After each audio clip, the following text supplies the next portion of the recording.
Тривають перемовини щодо евакуації тіл загиблих українських воїнів з території Азовсталі. Про це повідомив командир полку Азов Денис Прокопенко. Командування азовців нині перебуває на території фортеці у Маріуполі. Нагадаю, з 16 травня почалася евакуація гарнізону з Азовсталі. Важко поранених доставили до лікарні на території окупованої Донеччини. Інші військові також перебувають на окупованій території. Надалі, згідно з домовленостями, бійці повернуться додому в обмін на російських полонених.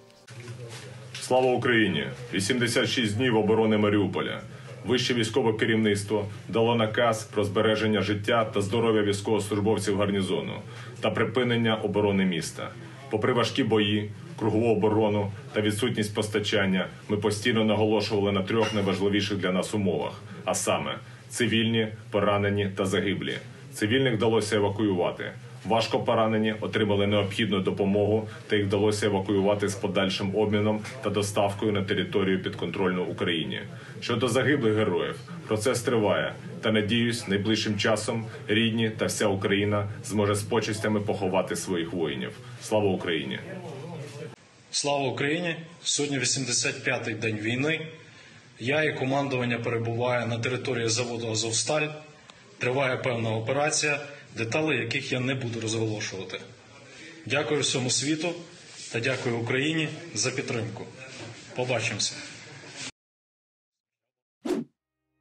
Луганщина на піку російської навали. Керівник тамтешньої обласної військової адміністрації Сергій Гайдай розповів, що окупанти значно посилили атаки на Сєвєродонецьк. За його словами, росіяни системно знищують місто, стираючи будинок за будинком. Через щільність обстрілів неможливо навіть встановити, скільки саме цивільних загинули від російських атак, каже Сергій Гайдай. Напередодні встановлено щонайменше 10. Попри це, Луганщина продовжує евакуацію до безпечніших регіонів, хоч це робити дедалі важче. Шпиталі забезпечені зв'язком та ще парою нових автівок швидкої допомоги. А українські воїни тим часом тримають оборону, каже очільник області. Хлопці тримаються, лінія оборони міцно захищена.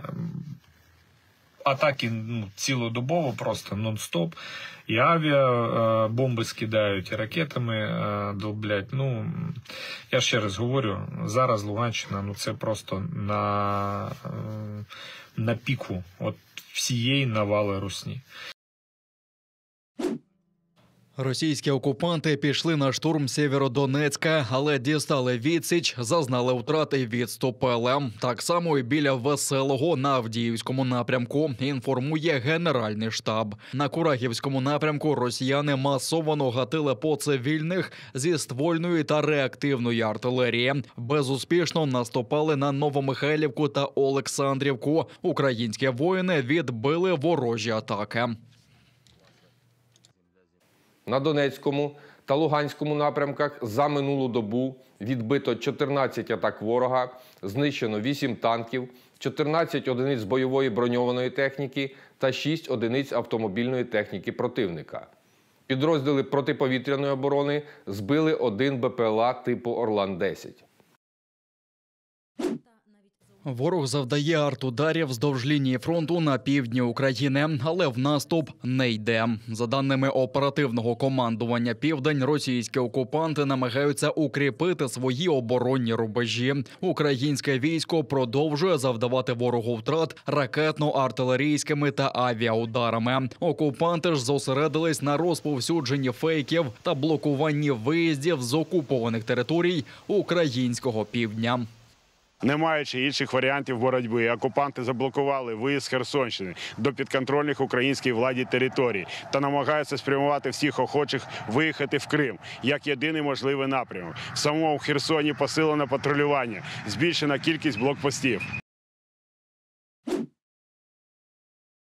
Хлопцю, який розмалював окупаційну адміністрацію Євпаторії синьо-жовтими кольорами, загрожує до 15 років в'язниці. Саме таким терміном погрожують йому окупанти, нібито через підготовку теракту. Річ у тім, що євпаторієць хотів підсилити ефект художнього акту протесту ще й пляшкою з запальною сумішшю, але вона загасла. Згодом окупаційні ФСБівці схопили 27-річного євпаторійця та змусили зізнатися в усьому на відео. За даними видання Крим Ньюз, художника звуть Богдан Зіза.